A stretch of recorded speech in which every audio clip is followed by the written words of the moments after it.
contribute strongly to the implementation of both the Council of Europe action plans for Eastern Partnership countries and the EU's 2020 deliverables. Representative of the European Union in his welcome address, Oliver Varhelyi, the European Commissioner for Neighbourhood and Enlargement, underlined that without democracy, long-term development and economic prosperity cannot exist, nor can peace and stability. He stressed that the Partnership for Good Governance was fundamental in achieving results in the priority areas of strengthening democratic institutions in the EU partner countries. You can listen to the addresses of the Secretary-General and of the Commissioner on our website, on the special website dedicated to our today's event.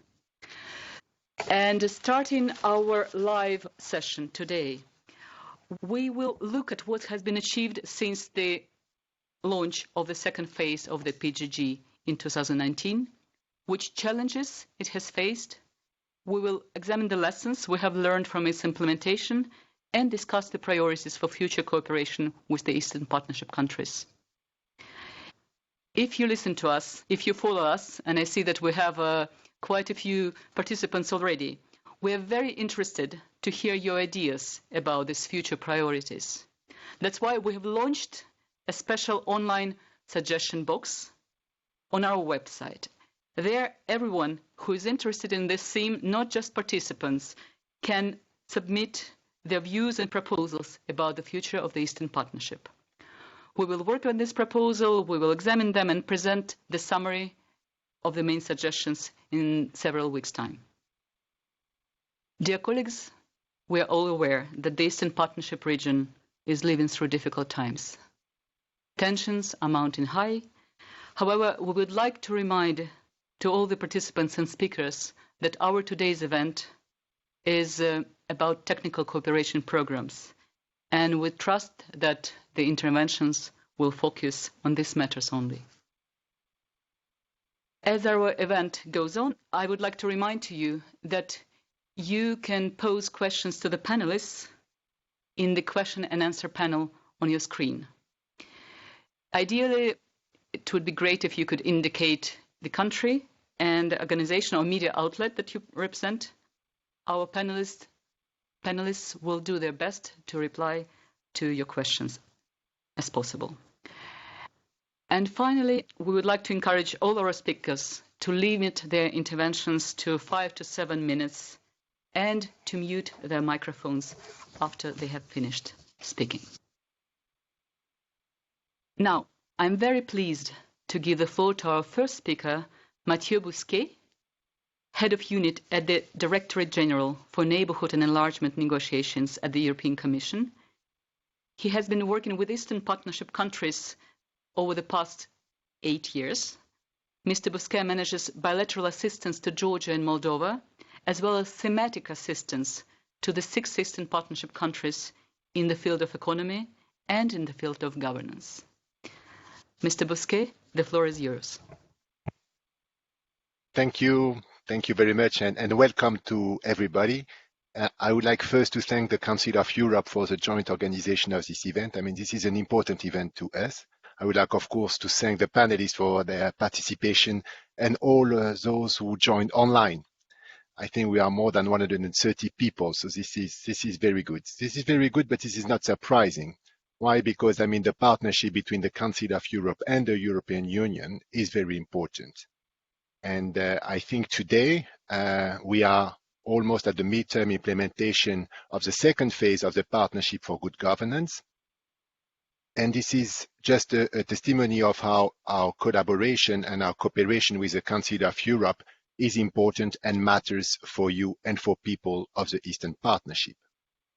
We are certainly living an unprecedented situation caused by the COVID-19 outbreak. It has put pressure on us individually, but also on our societies. I mean, we had to adapt. This was not very easy. And to respond to the challenges that we face, solidarity and cooperation with international partners, including in the Eastern Partnership region, is absolutely essential. The COVID, I mean, puts a different light on our priorities. But to me, it reinforces the need, I mean, to focus on governance. So we have to plan a post-COVID recovery in which we build back better. These are the words of President von der Leyen. But upholding the rule of law is one of the foundations of the EU's international cooperation. Our relation with Eastern Partnership countries is based on values. So the Partnership for Good Governance is our main regional tool to support our Eastern partner countries in advancing policy reforms in the field of judicial reform, combating corruption, economic crime, women's access to justice, and anti-discrimination. This is key. This is key for citizens. This is also key for citizens to have trust in their government. It also helps us to respond to the political priorities of this European Commission as established by the President Ursula von der Leyen. The European Union is founded on a strong engagement to promote and protect democracy alongside human rights and the rule of law across the world. As you mentioned, and as Commissioner Verena mentioned, without democracy, peace and stability, long-term development and prosperity cannot exist. This was also highlighted during the State of the Union 2020 address in the Parliament. This is also part of the message of Commissioner Verena that you can find on the website of this event. So the EU Eastern Partnership Policy Frameworks, the 20 deliverables for 2020, will expire by the end of this year. It reflected our commitment to strengthen democratic institutions and good governance in our partner countries through deliverables on the rule of law, anti-corruption mechanisms, implementation of key judicial reforms, and cooperation in the area of security. And the PGG has been fundamental in achieving results in those priority areas, including on the cross-cutting themes of gender equality. Moving forward, on the 18th March of this year, we adopted a joint communication on the Eastern Partnership Policy beyond 2020, presenting our vision for the years to come. With resilience as a compass guiding this vision, we aim to jointly strengthen our 6 partner countries reflecting the priorities and challenges that we share, while maintaining the emphasis on delivering tangible, positive results for citizens. So building on the achievements of the Eastern Partnership and the 20 deliverables for 2020, the communication outlines how the EU will work together with partner countries to tackle common challenges and strengthen their resilience in the light of today's challenges as an overriding policy objective beyond 2020. In doing so, the joint communications calls for a renewed commitment to the fundamentals of the partnership: resilient and democratic governance and institutions, rule of law, successful anti-corruption policies, fight against economic and organized crime, respect of human rights, and security are the backbone of strong and resilient states and societies.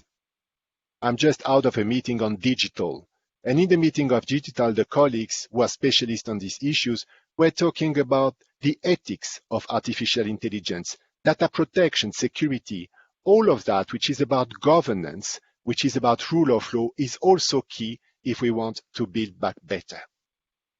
So the EU member states supported the policy priorities. We are now waiting for a summit to take place, hopefully in March next year, which will adopt the future policy deliverables along the priorities that we have set forth in this joint communication.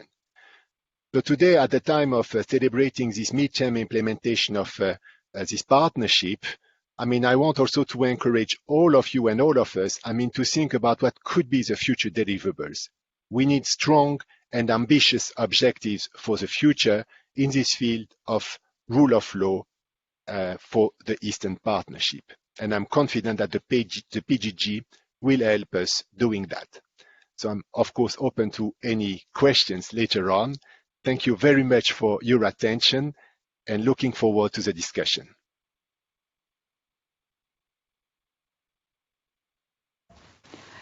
Thank you very much, Mr. Bousquet, for this insightful presentation. And as you've just mentioned, and as we've already said, our online suggestions box basically is there for you to, all the participants and all the viewers, all those who have a stake in the development of the European cooperation with the Eastern Partnership region. So feel free to suggest your ideas about what these deliverables, what these future deliverables can be. I would like again to remind to the audience that we have a Q&A panel on our screen, and you can pose questions to the panelists, and they will try to reply to them after their addresses. Now we would like to invite our second speaker, who represents the second, let's say, part in this equation. They represents the Council of Europe. Verena Taylor is the head of the Office of the Directorate-General of Programs at the Council of Europe. She deals especially with the programs working together with the European Union. Dr. Taylor joined the Council of Europe following her involvement in the civil society work, and she served in different parts of the Council of Europe. Notably, she was the director of the Council of Europe Liaison Office in Brussels with the European Union from 2004 to 2008. Now she's in charge of coordinating and implementing technical cooperation programs with some 30 Council of Europe member states and the Neighbourhood, and manages a project portfolio of about 240 million euro and 17 Council of Europe field offices. So we would be happy to welcome Dr. Verena Taylor to take the floor and to speak, to address this event.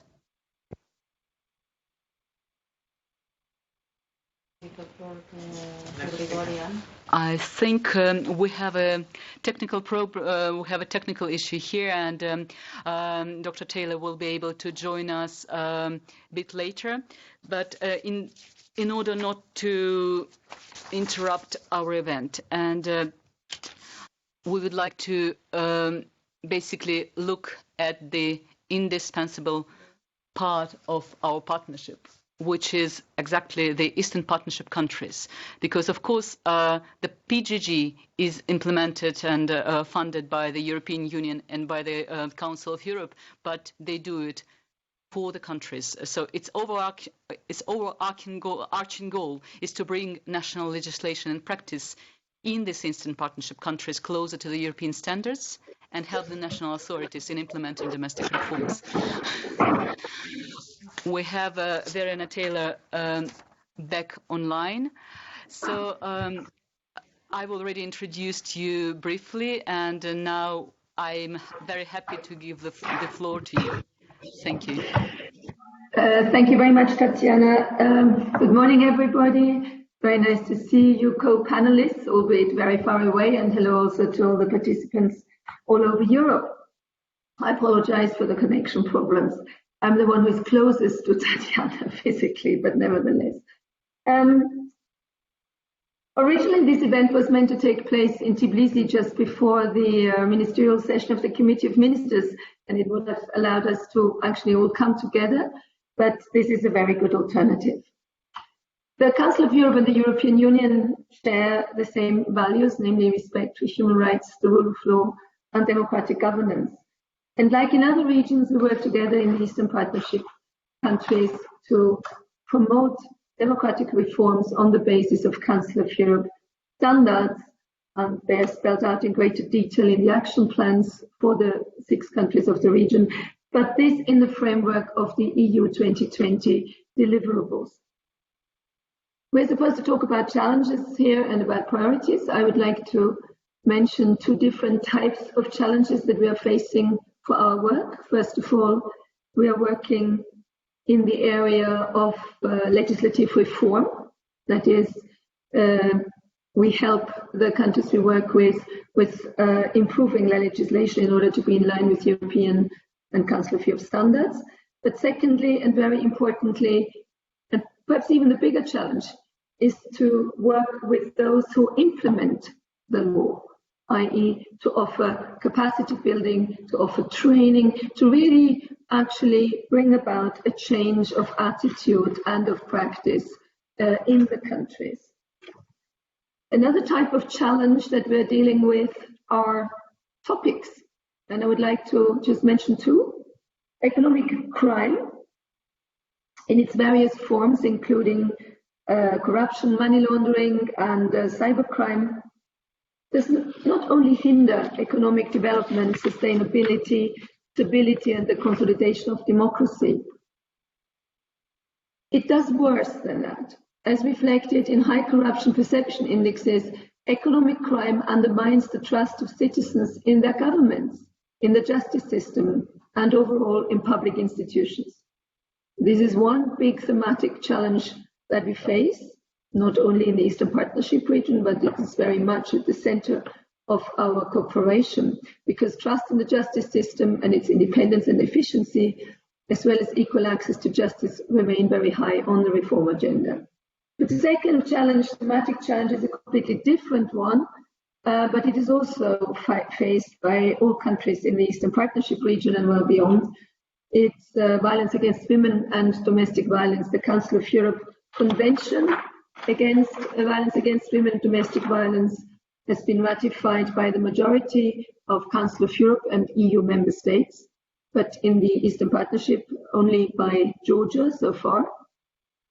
And recent developments show that committing to common standards to protect women against all forms of violence and prevent, prosecute and eliminate violence against women is still subject to societal resistance. So it's not only a question of what the governments do or do not do, or the parliaments do or do not do, but it's actually the citizens. So we have to continue working here also to really bring about a change of attitude. One of the challenges we often face is that we are not quick enough.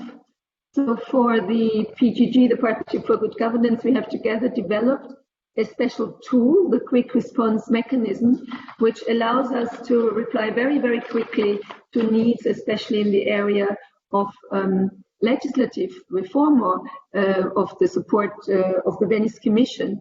In some urgent cases, we have been able to react for requests to be dealt with within 2 weeks. That is, I think, pretty much unheard of in international cooperation, but it is coming out of this challenge to be also quick and to be on the spot.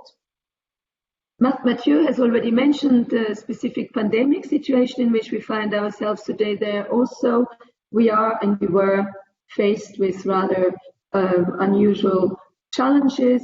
The PGG has proven to be a flexible tool with the ability to quickly adapt to new needs, as shown during the pandemic, whether it was with regard to putting in place a system that allows citizens to file complaints electronically rather than on paper or in person, or attempts to improve information and communication technology tools to measure efficiency of the enforcement system during the pandemic.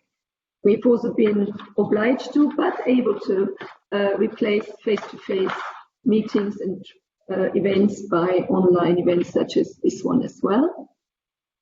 Another challenge of any such program is to be well coordinated with others. The PGG facilitates the implementation of the UN 2030 Agenda for Sustainable Development. That's an important dimension. It doesn't stand on its own. It flows together with other measures in the right direction, in this case, particularly with regard to Goal 5, gender mainstreaming, and Goal 16, peace, justice, and strong institutions. Last but not least, I'd like to mention a challenge which we all face and which the world changes at the moment, which is not even specifically mentioned in the program, namely climate change and climate impact. But here also we can say that the PGG contributes positively by improving the independence and quality of justice systems and enhancing the awareness of citizens about their rights. The PGG contributes to improving the conditions for effective environmental justice. So as a consequence, and very directly, the program improves citizens' lives, as you can see, and I really encourage and invite you to go and watch the many testimonies that are part of the background of our discussion here. You find on the website testimonies by professionals, legal and other categories throughout the region who underline that thanks to the program they have a better knowledge of international standards, but also testimonies of the beneficiaries, the end beneficiaries, the citizens themselves, who explain how their rights are better protected. One word about, or one sentence about what should come next. Since we have achieved quite a lot together, as Mathieu has also pointed out, we are building on what has already been achieved. I hope we can continue in that direction. on the basis of what has been developed by the European Union and also on the basis of the recommendations of monitoring mechanisms of the Council of Europe regarding the countries of the Eastern Partnership. This future tripartite cooperation beyond 2021 should continue to build on achievements and continue delivering concrete results for the citizens. We're also keen to listen to your suggestions in this context. There is a suggestion box on this program, also on priority proposals that you may wish to submit to the European Union and to the Council of Europe. With this, I'd like to stop for the moment. Thank you.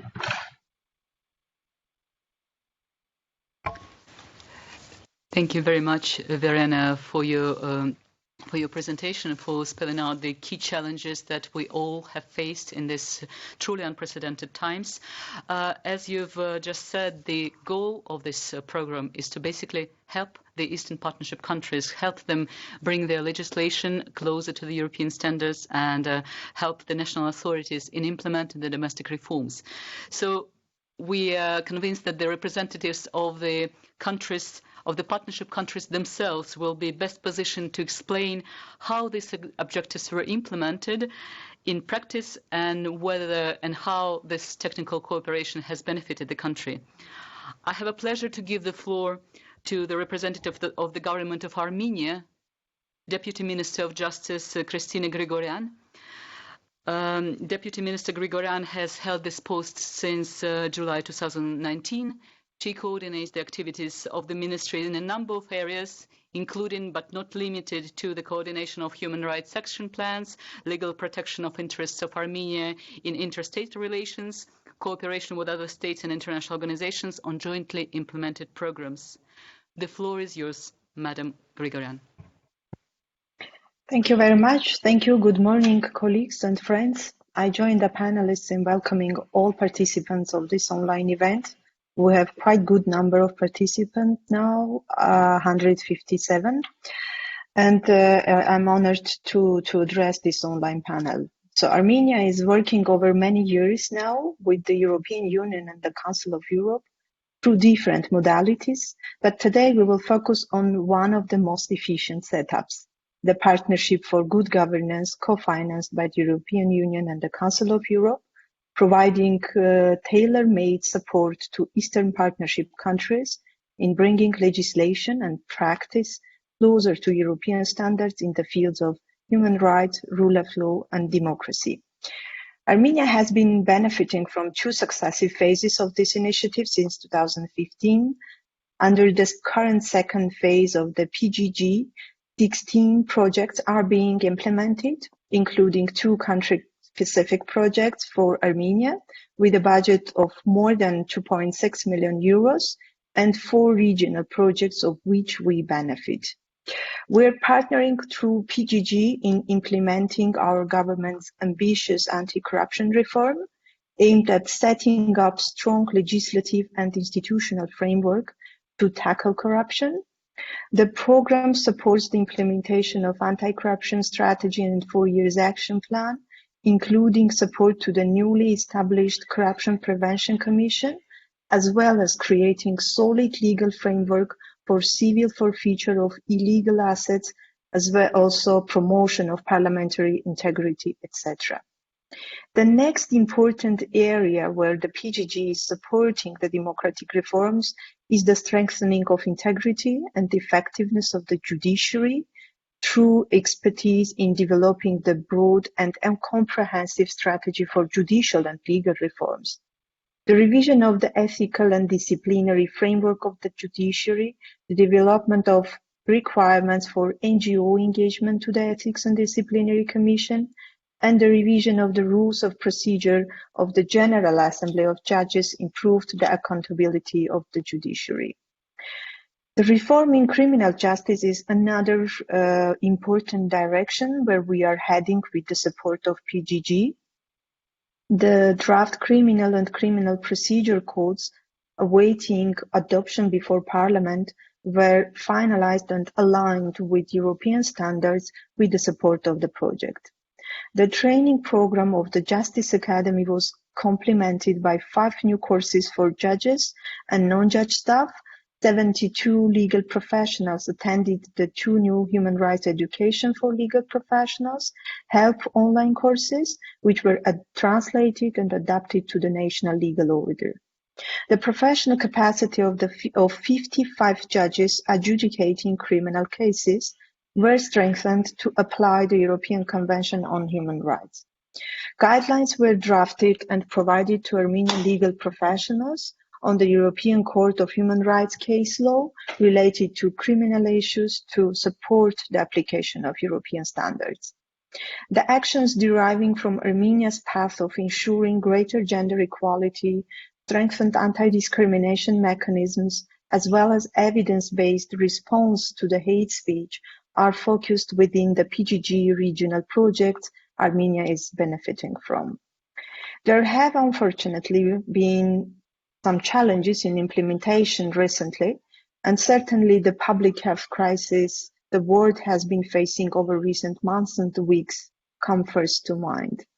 While leaving this common challenge to other panelists to address in a more detailed way, I would mention a second and more alarming challenge, the upholding the rights of life of human beings after a large-scale aggressive war which was unleashed against the Republic of Armenia and Artsakh by Azerbaijan, with military support and political encouragement of Turkey, both the Council of Europe member states.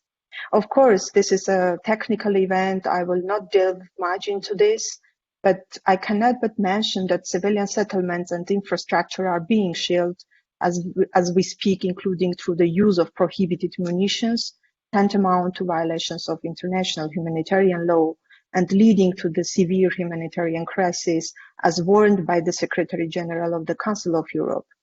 The Council of Europe member states funds and Turkey funds and deploys foreign terrorist fighters, mercenaries from the Middle East to Azerbaijan, and this is yet another proved fact of non-responsible contact. In the context of the persistent calls of UN, the EU, the Council of Europe, OSCE, and then the entire international community on the immediate cessation of hostilities, as well as the interim measures adopted recently by the European Court, the aggression of Azerbaijan and Turkey continues. Many civilians were killed, including children. Journalists were deliberately targeted. The European Union and the Council of Europe, as our key partners in human rights protection and democratic consolidation, should be more vocal in condemning such crimes. And to finalize, while working diligently on our agenda of improving human rights protection for all, building better democracies where the rule of law is the standard, we must not lose focus on the initial ambition of the dream of our founding fathers of the Council of Europe, that is achieving peace in Europe. Thank you very much. Thank you very much, Deputy Minister Grigoryan, for your insightful presentation. Indeed, as you have mentioned, the Secretary-General has made already 2 statements, and the European Court of Human Rights has decided last week to apply interim measures following the application by Armenia. So we would like nevertheless to continue with the event, which, as you've just pointed out, is of technical nature and covers the cooperation between the European Union and the Council of Europe and the Eastern Partnership countries. Thank you again very much for your detailed and very comprehensive presentation.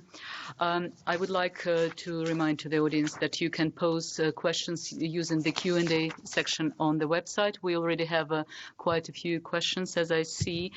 So one of the specific areas, as some speakers have already mentioned, is the fight against discrimination, preventing discrimination in the Eastern Partnership countries.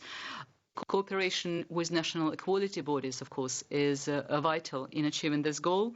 And I'm pleased to give the floor to Jan Feldman, the President of the National Human Rights Institution of the Republic of Moldova, the Council for Preventing and Eliminating Discrimination and Ensuring Equality. So, Equality Council. The Equality Council is an independent parajudicial public authority set up in 2013 to combat discrimination, and Mr. Feldman has been its president since 2015. So we're looking forward to hearing from him about the experiences of this body in combating discrimination and ensuring equality in the Republic of Moldova with the help of the Partnership for Good Governance program. The floor is yours, Mr. Feldman.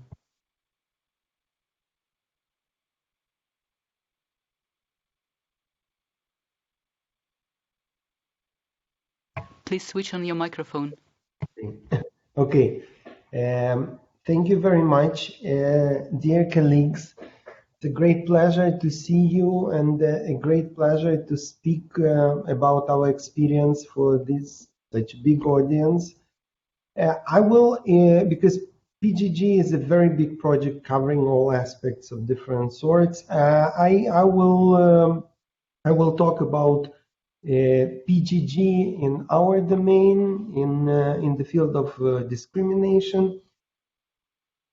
What was always very important for us, because as you mentioned, Council was founded in 2013, and basically we had little knowledge of how it should function, how we should build up the institution, and in what direction we should go.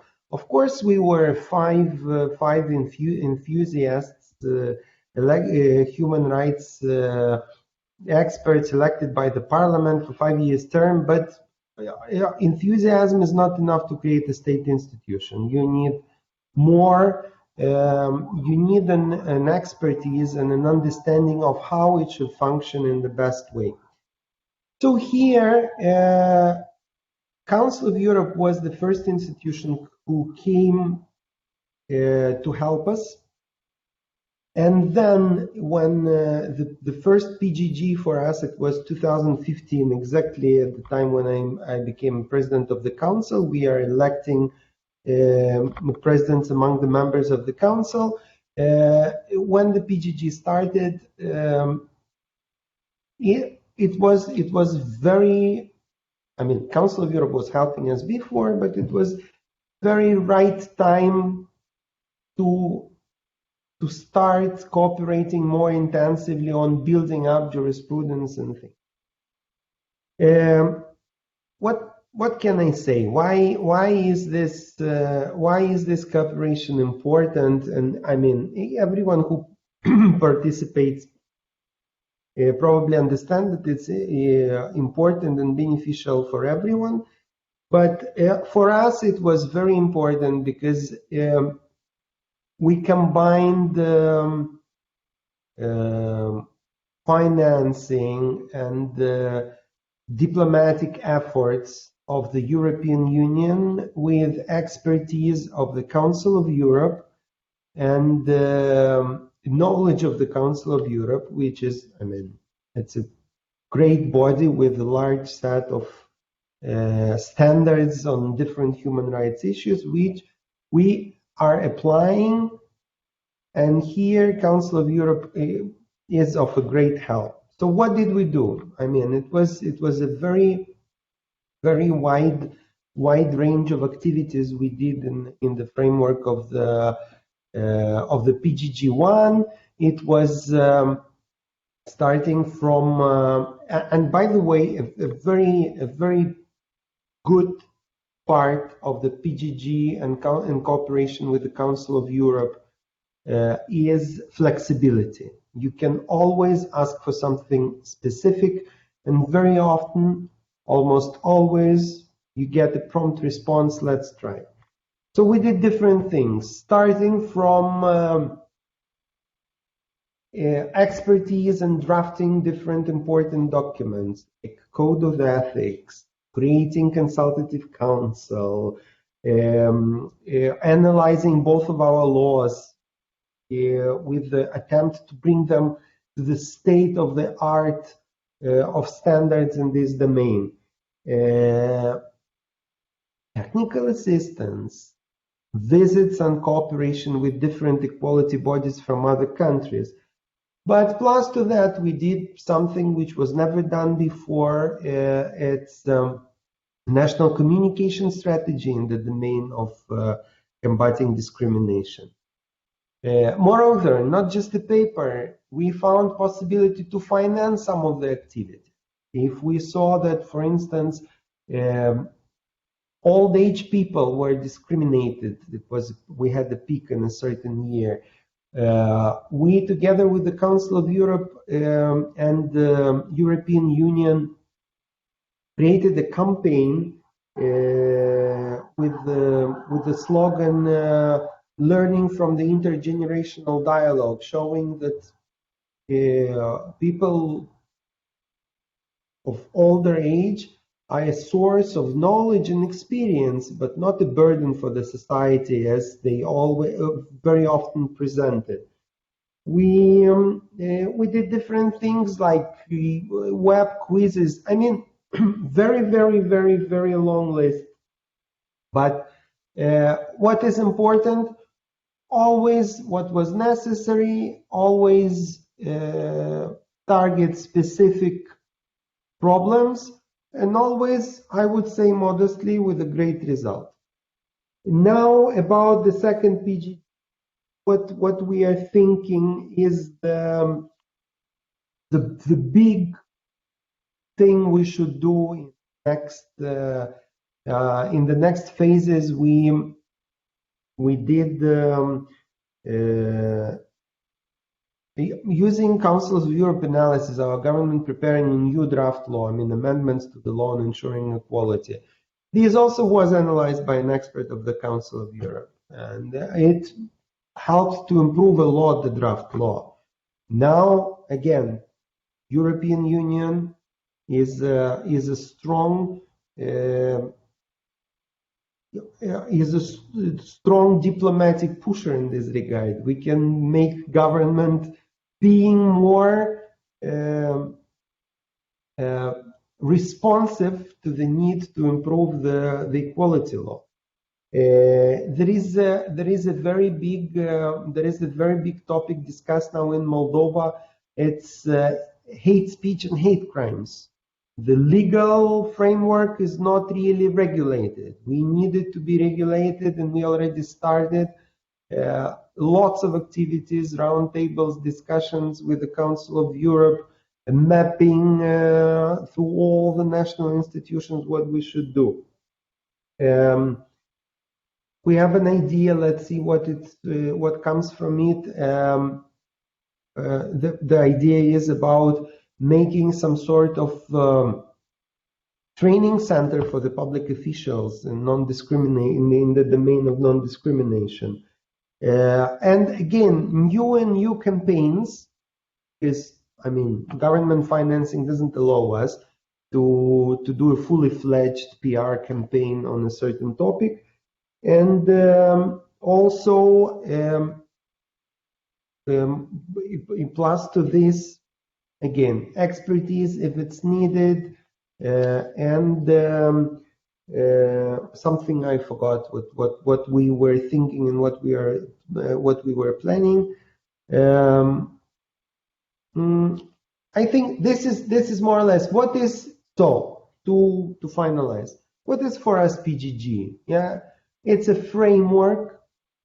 It's a possibility to cooperate with Council of Europe and European Union, or European Union and the Council of Europe. I don't know. You guys both are important in this project.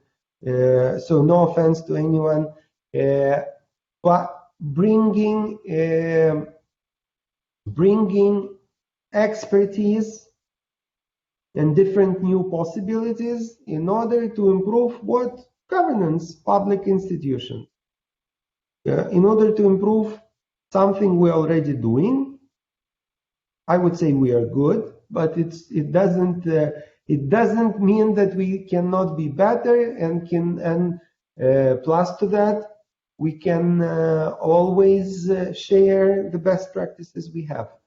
So if you have any questions about how it functions in Moldova, or if you consider that I should tell a bit about the Equality Council, then ask me. If not, find us on our website, egalitate.eu, egalitate.md. You will find all the information, Russian, English, Romanian. You're welcome. Thank you very much, and thank you, PGG. Thank you, European Union and Council of Europe, for being with us all this time and being patient also. Thank you very much, Mr. Feldman, for this warm and interesting presentation.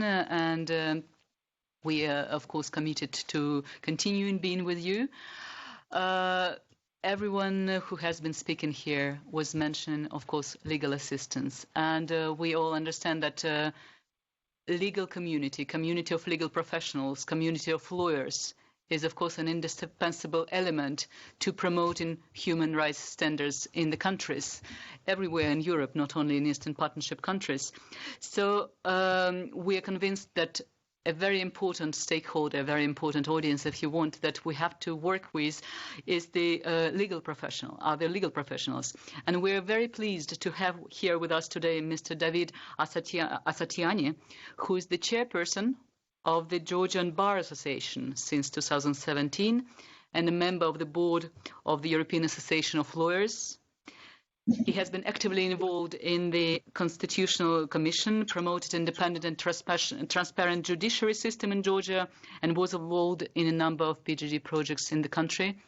I'm very sorry to not be able to fully read out all the information about your professional experiences of all the distinguished speakers, but unfortunately our time is quite limited, and therefore I'm very happy to give the floor to the chair of the Georgian Bar Association, Mr. David Asatiani. Thank you. The floor is yours. Distinguished panel members, dear participants, I would like to greet you and deliver warm regards from the Georgian Bar Association. It's my pleasure to speak today on behalf of the Georgian legal profession regarding some important changes and achievements that we have made since 2015 within the framework of PGG1 and PGG2, as well as regarding some of the challenges still we face. Firstly, I would like to emphasize the importance of support Georgia in general and its legal profession in particular receives from European Union and the Council of Europe through Partnership for Good Governance. On behalf of my country, I express our gratitude for this ongoing strong and effective cooperation. There is no doubt that in a democratic state, an independent and fair judiciary, as well as an independent and unified legal profession, are the major pillars for upholding the principle of rule of law and defending fundamental human rights. As it is correctly noted in European Union's Deliverables 2020 for Eastern Partnership, justice reform is at the basis of all other policies, particularly being a precondition of economic growth and citizens' trust in the state. Therefore, I'm delighted that justice and rule of law have had a central part in both phases of PGG. This, in fact, enabled us to make significant advances towards stronger legal profession in Georgia. Most importantly, with support of the Council of Europe in 2018, we completed the process of legislative changes that introduced a solid framework of safeguards and guarantees for the functioning of lawyers. In particular, any kind of improper interference or threat or attempt of such interference is forbidden and represents a criminal offense. Also, support of the Council of Europe within the different projects under PGG have been instrumental in strengthening institutional capacities of the Georgian Bar Association that in turn created necessary conditions for effective self-regulation and self-governance of legal profession, including in such areas as admission into the profession, continuing legal education, monitoring and enforcement of ethical duties, and others. Throughout the recent years, It has been one of our top priorities to make the profession of lawyer more trusted and attract more qualified candidates to it. As a matter of fact, our cooperation with the Council of Europe was very productive in this area too. Namely, we have increased the standard of entry into the profession by amending the law and introducing a mandatory initial training program for future lawyers. Which comply in line with the standards of the European legal profession and CCBE. The duration of the program is 1 year, where candidates learn all major skills necessary for lawyers, such as ethics, rhetoric, communication with client, service fee negotiation, management of law firm, and etc. Candidates are also assigned to highly experienced mentor advocates for internship.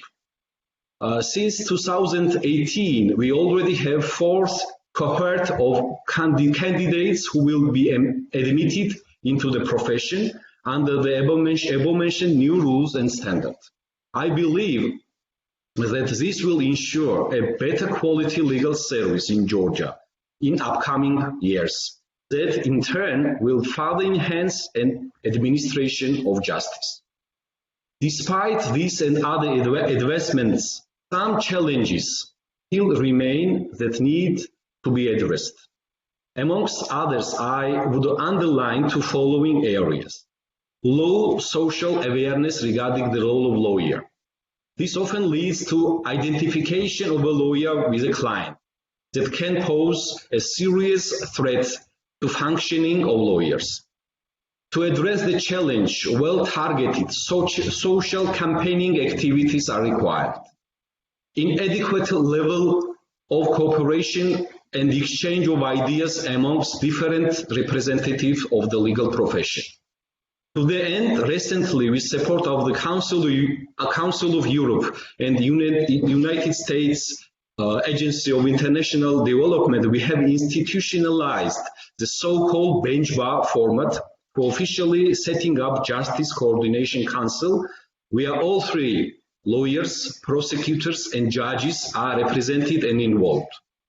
By further supporting and strengthening this mechanism, improve the quality, we will effectively tackle the lack of cooperation problem. This itself will improve the quality of administration of justice in Georgia. Also, unfortunately, there are some vulnerable groups who cannot afford legal assistance and who do not fall under the mandate of free legal aid system. So, in order to ensure that nobody is denied justice and effective representation, Georgian Bar Association has been actively promoting and implementing pro bono legal projects. This is one of the areas where further support is needed. Also, the support of the Council of Europe and USAID, I have already drafted a package of additional legislative amendments into different laws of Georgia that is necessary for further strengthening the role of lawyers and protecting their rights. Thus, we'll continue active partnership with Council of Europe in this regard too. As we are limited in time, I will restrain from going into more details. By the end of my speech, I would like to say that we are glad to and eager to continue active cooperation with the Council of Europe and European Union in order to build independent judiciary, stronger legal profession, quality administered justice system, and full-fledged democratic state based on rule of law. Thank you for attention.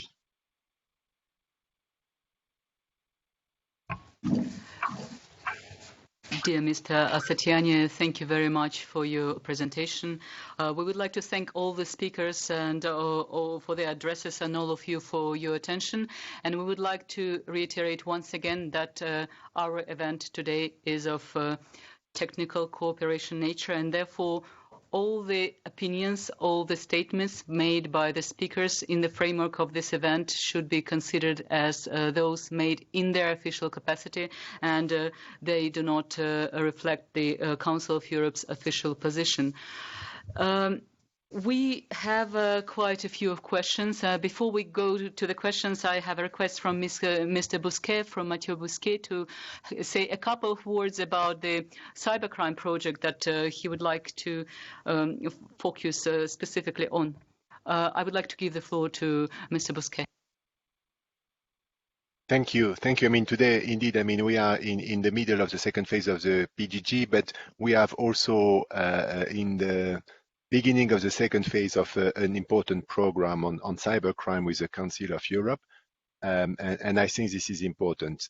So I just wanted to mention it. I mean, we had the cooperation before under the PGG, but it has now been extracted because we coupled it with our action on cybersecurity, because we very much see the link between the cyber security and the cybercrime approach under what we call cyber resilience.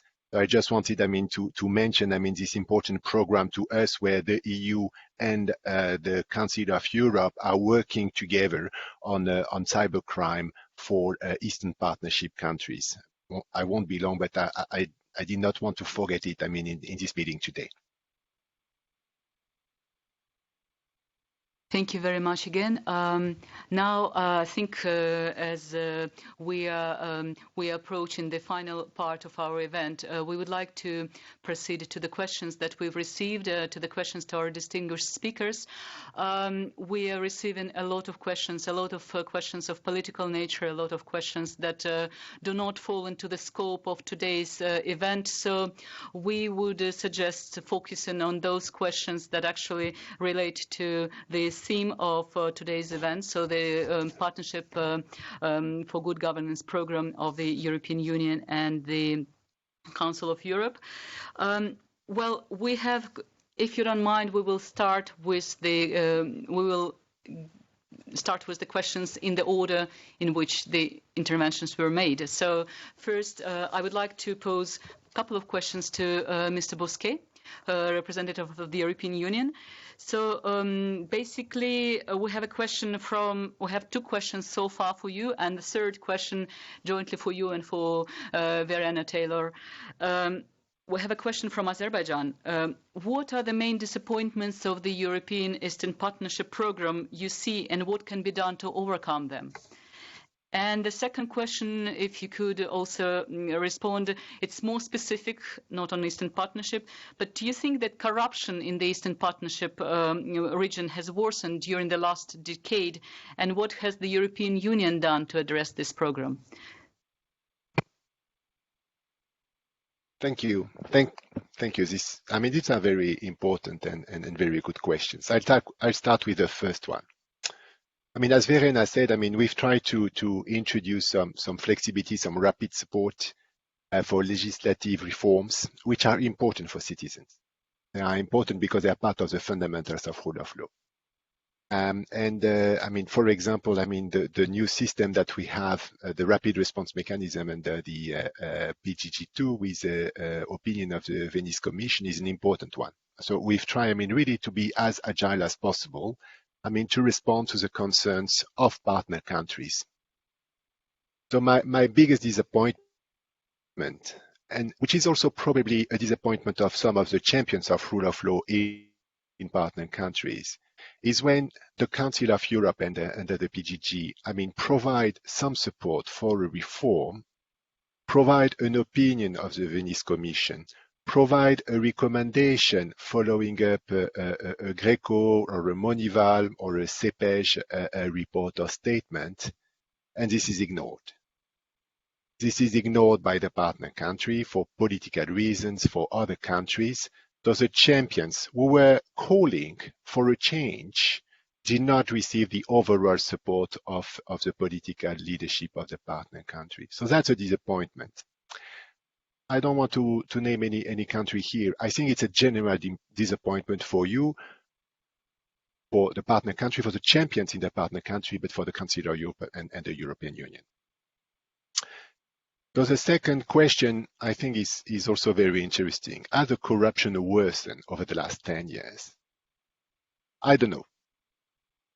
I don't know because we are also lacking a little bit of measurement. So that's why, I mean, in the future, and as part of the future deliverables, I mean, we are working to try to have better indexes and better measurement of the corruption. But there is one thing I'm sure about, is that the tolerance of the citizens vis-à-vis corruption has decreased. That's evident. There is a call for increased accountability of the governing bodies. There is a call for more transparency. This is something we've been supporting, and some of the Eastern Partnership countries have moved forward. Some of the European Union countries also have moved forward in greater transparency and accountability. And this generates additional demand from the citizens also of Eastern Partnership in getting this accountability. So certainly the tolerance to corruption has decreased. So it's very important also for the partner countries, I mean, to work on these anti-corruption measures and to continue fighting against corruption, because it is important for citizens. It is important for the trust and the legitimacy, the trust of the citizens towards the government and the legitimacy of the governments. I stop here. Maybe Verena has also some suggestions on as a response.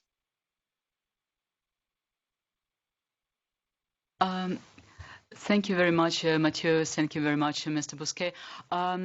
Indeed, the disappointment that you mentioned, disappointment in terms of cooperation with the authorities, is a topic of the same of another question that we have for Verena, Verena Taylor, representative of the Council of Europe. So we have a question from Azerbaijan, which is formulated in the following way: what about political will of the domestic elites, or moreover, the lack thereof?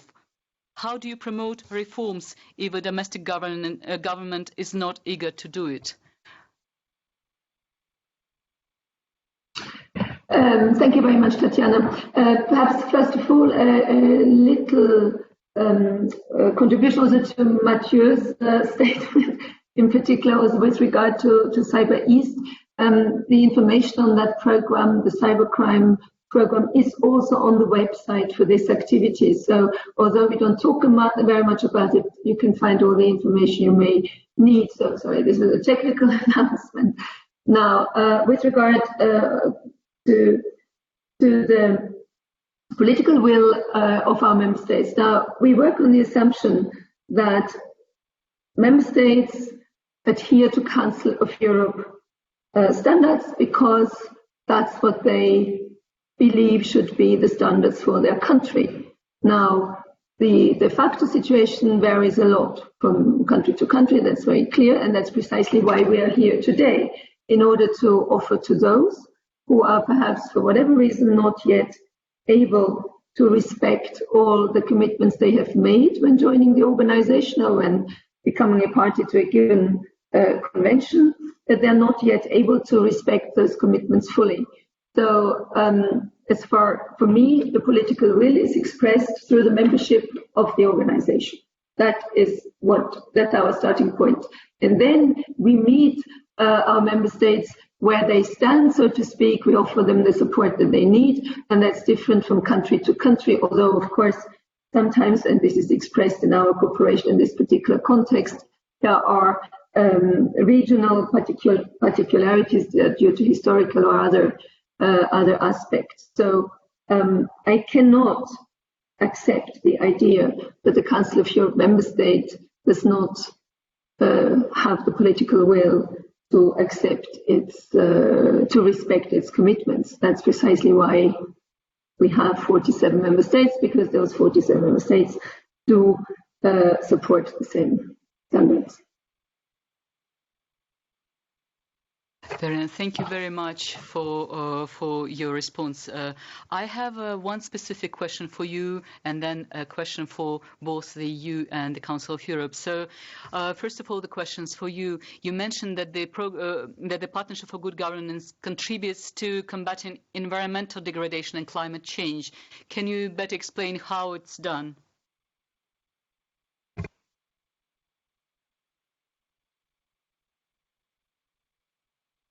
Sorry, I have to switch on my microphone. That is a sort of more an indirect effect, actually. Across the Eastern Partnership countries, citizens suffer from health impacts due to pollution, from heavy industrial activities, poor waste management, and heat stress from climate change, which disproportionately actually affects vulnerable groups. And the European Court of Human Rights case law has found human rights violations as regards environmental matters in this context. Our program contributes to the protection of human rights, respect rule of law and democracy, and therefore facilitates access to justice for those who suffer from environmental rights violations in the countries, but also worldwide. So good government is essential to good environmental decision making. Mathieu has mentioned in his reply the risks of corruption. Now, economic crime and corruption are major contributors to illegal environmental developments or decisions. So the PGG actions towards preventing corruption and economic crime have an impact on transparency and therefore on better citizen management of resources and of climate issues in their countries. Thank you very much for this specific reply to the environment-related questions. Now, to conclude with the EU and the Council of Europe, I would like to pose a question that we received from Moldova. Based on the feedback of the implementation of the Partnership for Good Governance program, what are your current thoughts about the next PGG? Would the next PGG would be largely a continuation of the current one, or do you envisage new approaches in some areas? If you could say a couple of words on that, we would be grateful, and then we will proceed to the questions to other speakers. Thank you.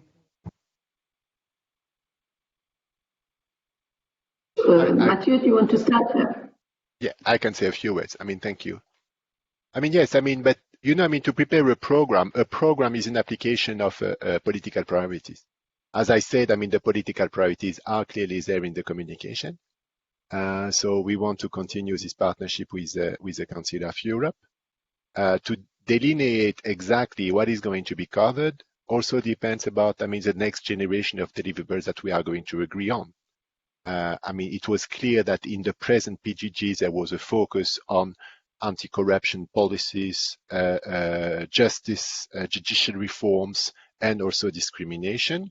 We need to see in the elaboration of the new political priorities and policy priorities what are going to be the key subjects and where a partnership for good governance between the EU and Council of Europe will make sense.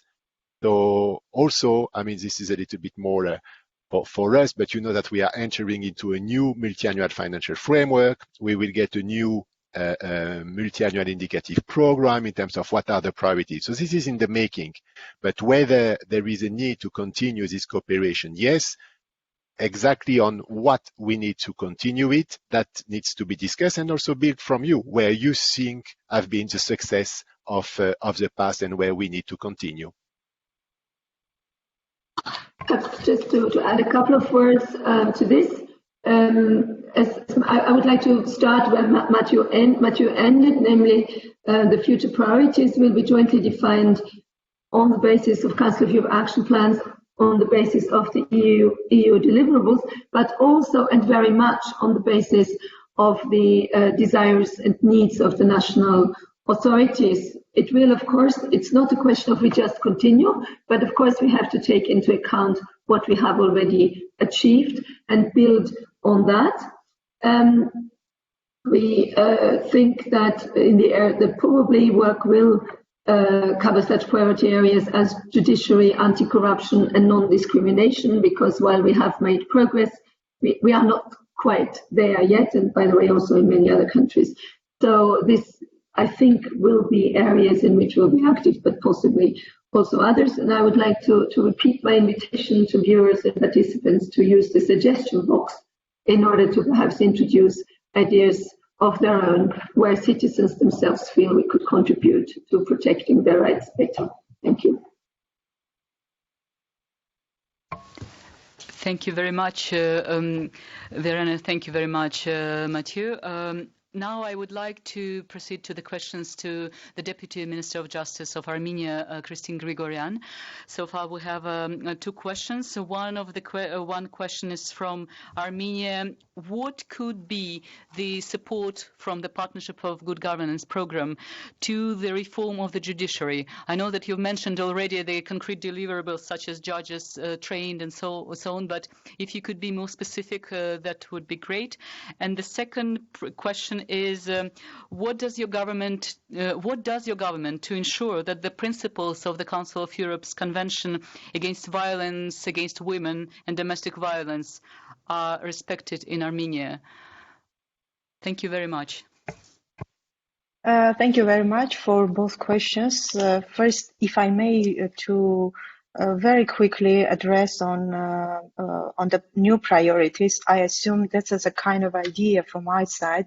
I assume that while discussing jointly all the priorities, we should take a good note of the common one, which will be access to justice under the health crisis situations, which I think we should be focused on while drafting next priorities for next cycle.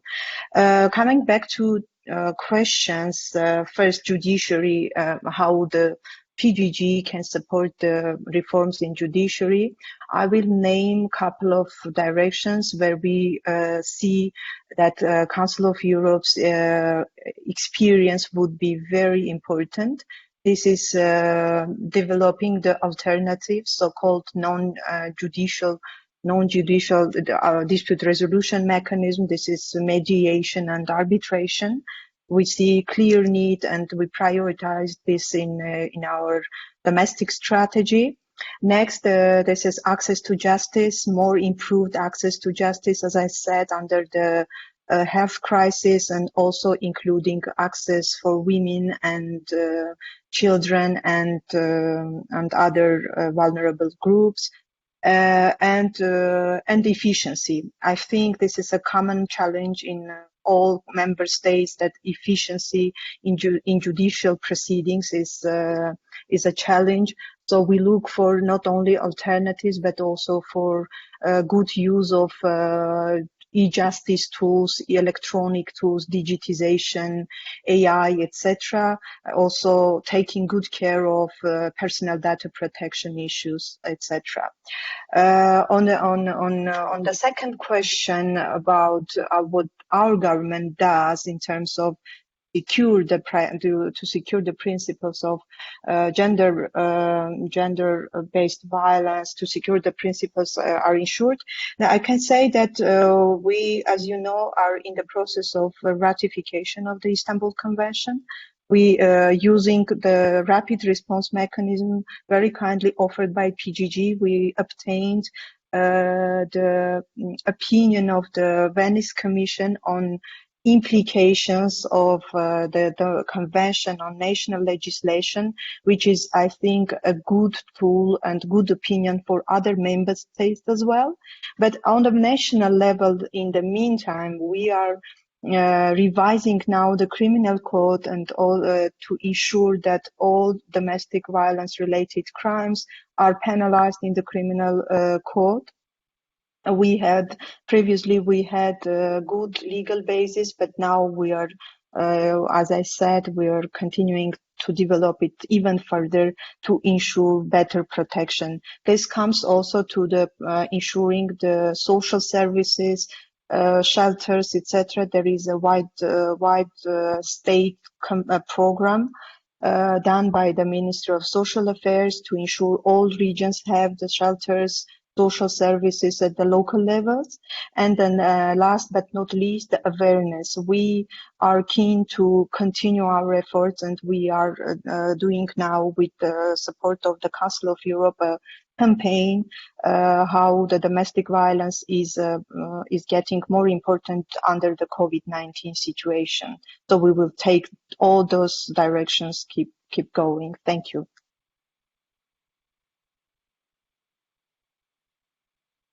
Thank you very much, Deputy Minister. It was a very insightful and full response. Indeed, as you've mentioned, the Venice Commission, under its quick response mechanism, has provided opinions on important matters, not only to Armenia, but also to Georgia, Moldova, and Ukraine. So that's one of the deliverables, and it's indeed quick, as some of the partners, some of the speakers have mentioned earlier. We have one question for Mr. Feldman and one question for Mr. Asatiani. So the question for Mr. Feldman comes from Moldova. What remains to be done to end with discrimination in your country, and what can the Equality Council do to make it a reality? Discrimination is a never-ending problem. This is first. I mean, such countries exist in every European country. Such entities like Equality Council exist in every European country, and in every European country they have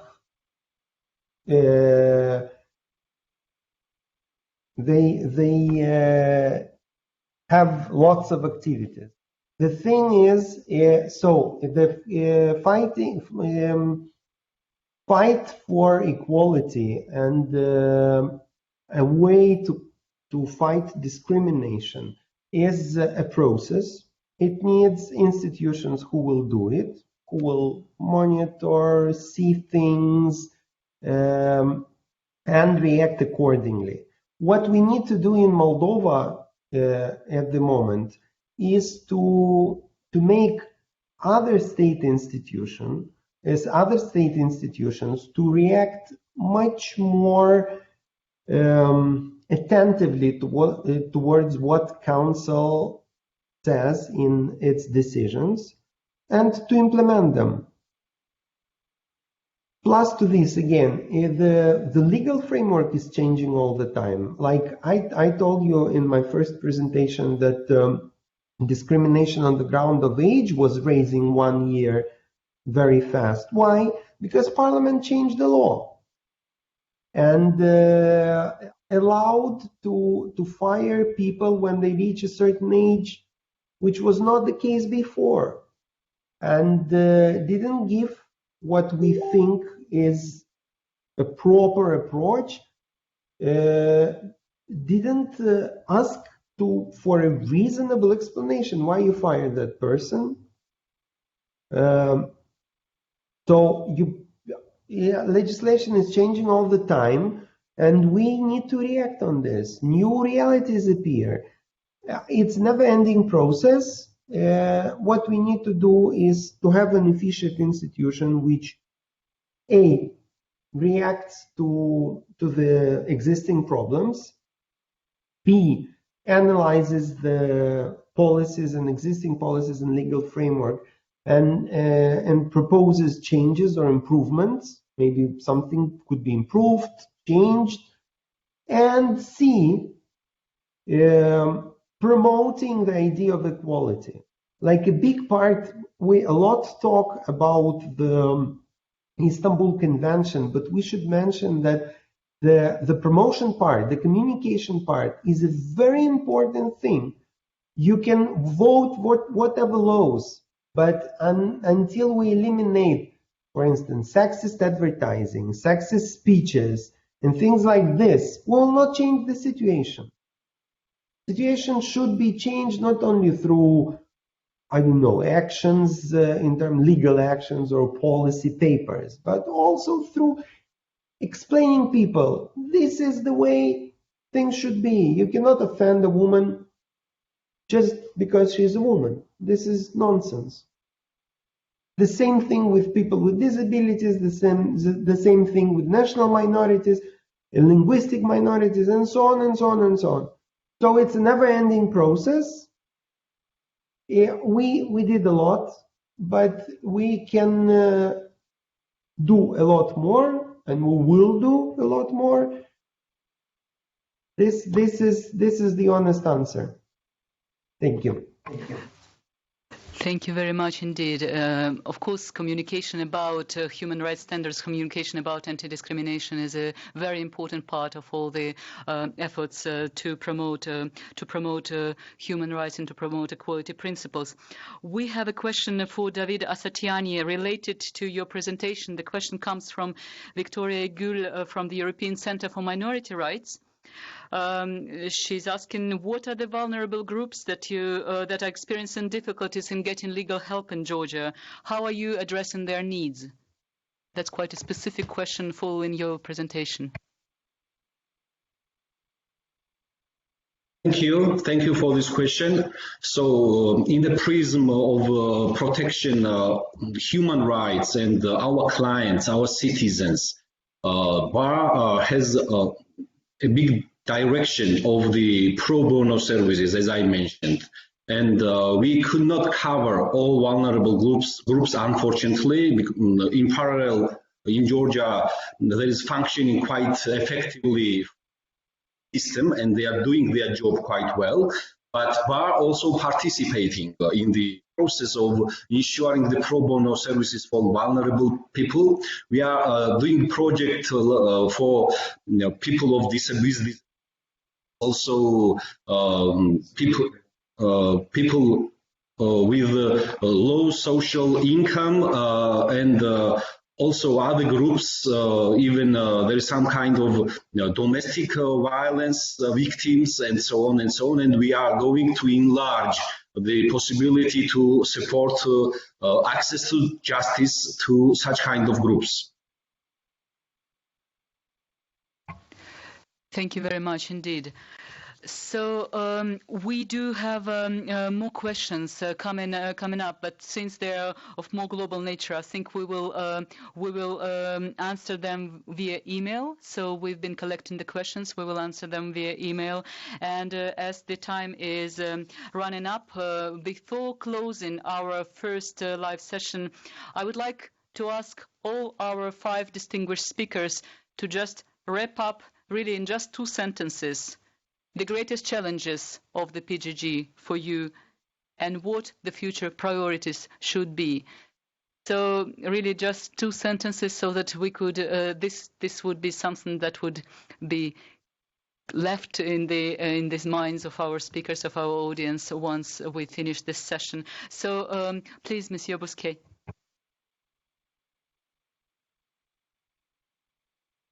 Thank you.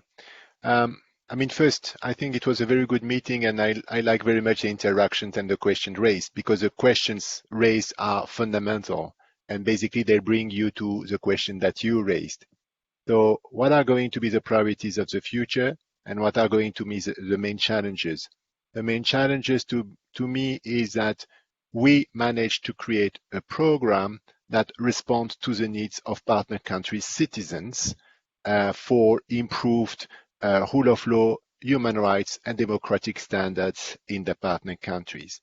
And the biggest challenge is to identify them correctly, what is feasible, what is achievable, and how to support that, working with the champions locally, because no reforms will take place in a partner country if there is no champions for this reform. So identifying them will be the next challenge. Thank you. Thank you very much. Verena, please, if you could wrap up in 2 phrases, key challenges, key priorities. I think one of the key challenges, if you so wish, in working for the citizens, as Mathieu has just said, is to work with both public authorities, government, and civil society. That remains a very important dimension of our work with all Eastern Partnership countries, and to also promote the dialogue, the interaction between those 2 partners. I think that is an important challenge. To us in the Council of Europe, of course, the respect for human rights and the execution of judgments of the court is in principle a very important dimension of our work, and it would be desirable if, in the interest of the citizens, this could also find its reflection in the future cooperation for good governance in the Eastern Partnership countries. as I've said before, I think we have achieved quite a lot together, and we have learned from this also, all three partners, the European Union, the Council of Europe, and the international authorities and civil society. We have learned how we can best work together, how we can really get the best out of each other's possible contribution to this. And I think this is the biggest challenge, and we have to very much concentrate on that. Thank you very much. Deputy Minister of Justice of Armenia, Kristine Grigoryan, please. Thank you very much. I will echo honorable speakers in listing the challenges, but maybe to add one more, it's better communication about what's being done through this project for the citizens, better and more smooth communication to the citizens, not only among us, among all actors, but also better communication to citizens. And also maybe better coordination and best synergy possible between among other and regional and country-specific programs. This is something we achieved. We can say that we achieved a lot, but we should keep this. As a priority approach, I would encourage to keep the rapid response mechanism and to develop it further. It proved its helpfulness. And also, as for the priorities, I assume the fight against corruption, access to justice, and also fight against discrimination and hate speech remains priority, to my opinion. And I thank you, all the panelists and participants. I wish all of them success. Thank you. Thank you very much. Jan Feldman, Moldovan Equality Council, please.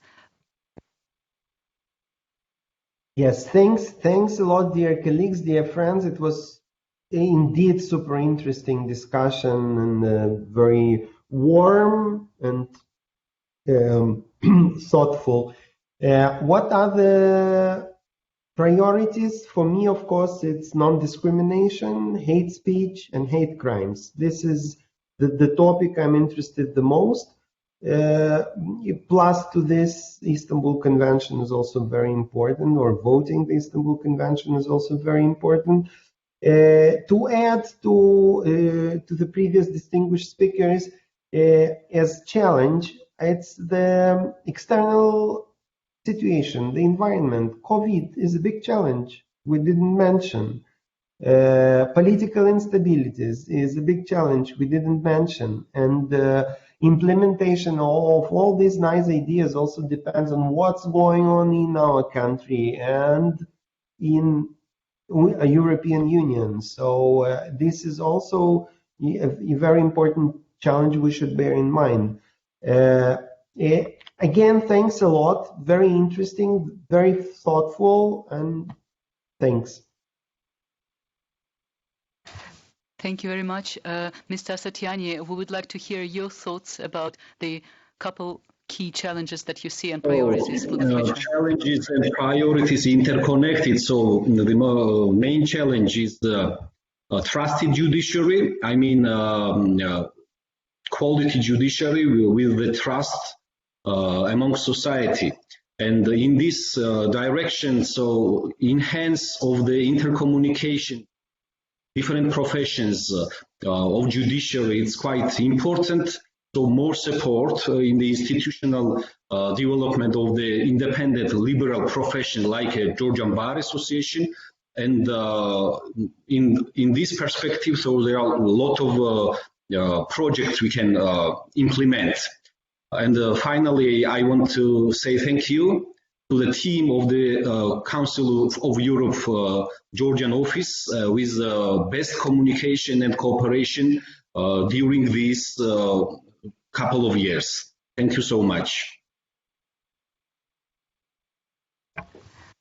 I would like to thank all our distinguished speakers. I would like to thank all the participants who have been with us online and offline, some of my colleagues here. So we are finishing this session for today. It was indeed a very interesting and enriching session. If you haven't received a reply to your question during the panel, we will try to send it in writing to you. The recording, we will try to make it available on our website. We encourage you to look at the testimonies, to listen and to view the interviews that we have on the website that illustrate what the PGG has done for the region. One of the key challenges that you mentioned is, of course, COVID-19. And I'm going now to put on my mask and to go back to my office. And this is indeed the challenge that we're learning to live with here in Europe. And I'm sure this is the same for your countries. So on Wednesday, the 7th of October, we will discuss how has the program, how have the projects of this under our program been able to respond to the COVID-19, and what lessons have we learned? Because, of course, every cloud has a silver lining, as they say. So maybe there were some good practices, some lessons learned that have emerged from this unprecedented health crisis in Europe. Thank you very much again, and see you on Wednesday. Goodbye.